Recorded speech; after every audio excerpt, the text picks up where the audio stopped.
कहा गया है, राम न सकहीं नाम गुण गाई।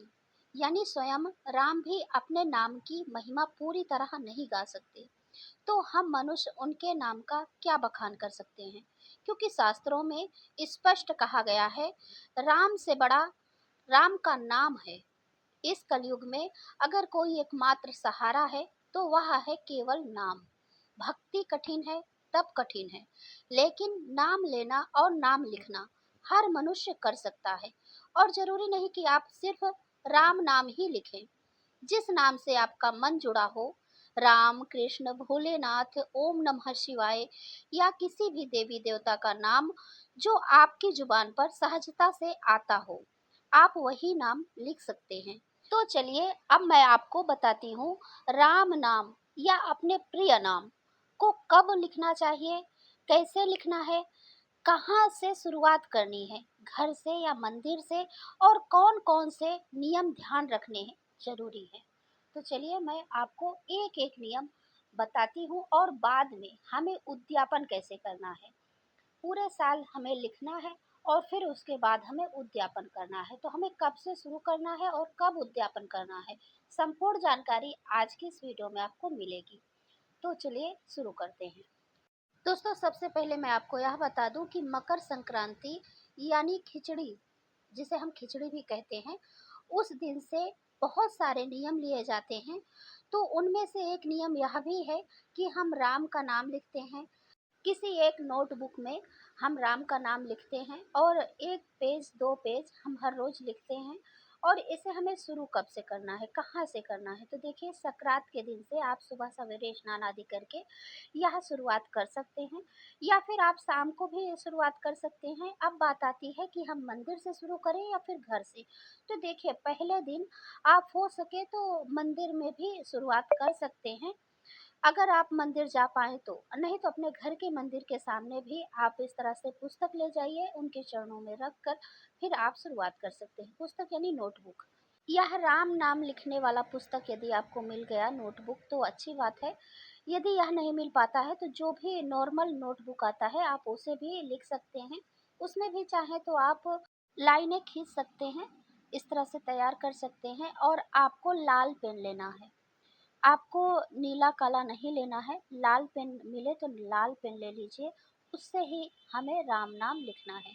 तो यह देखिए इस तरह की इसमें की पुस्तक आती है जो कि मेरे पास है, यह नोटबुक।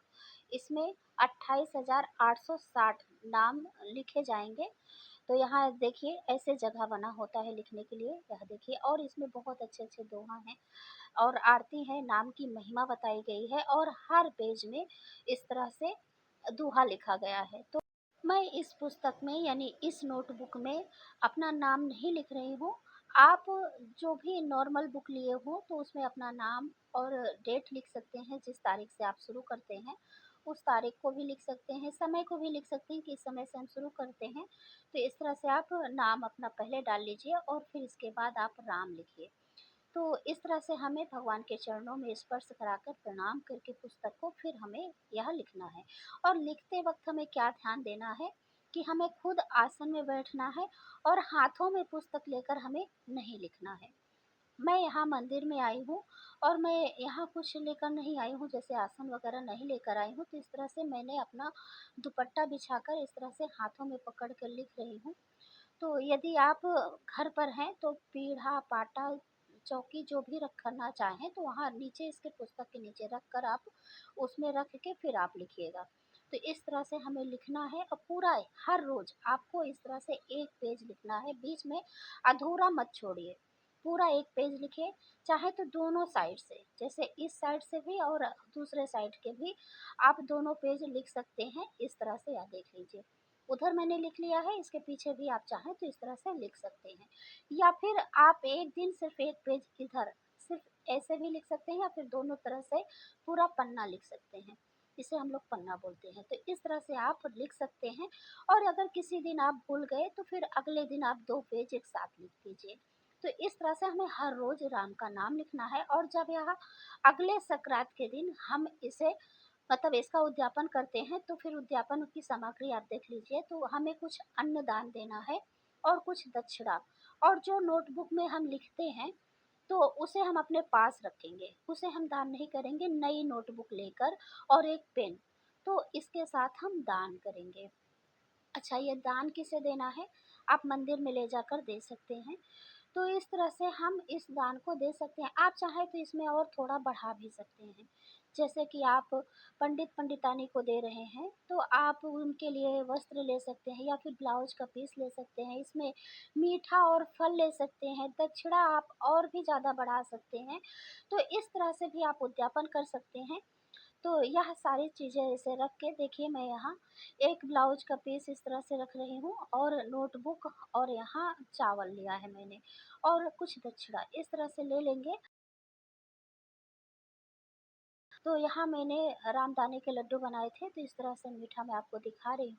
इसे ऐसे रख कर और एक लोटा जल लेकर हाथों में आप जल ले लीजिए थोड़ा-सा, और फिर इसके बाद चारों तरफ से हमें इस तरह से घुमाना है, यानी मिनस देना है, और फिर इसके बाद हम इसे पंडित जी को दान दे देंगे। तो इस तरह से इसका हम उद्यापन कर देंगे।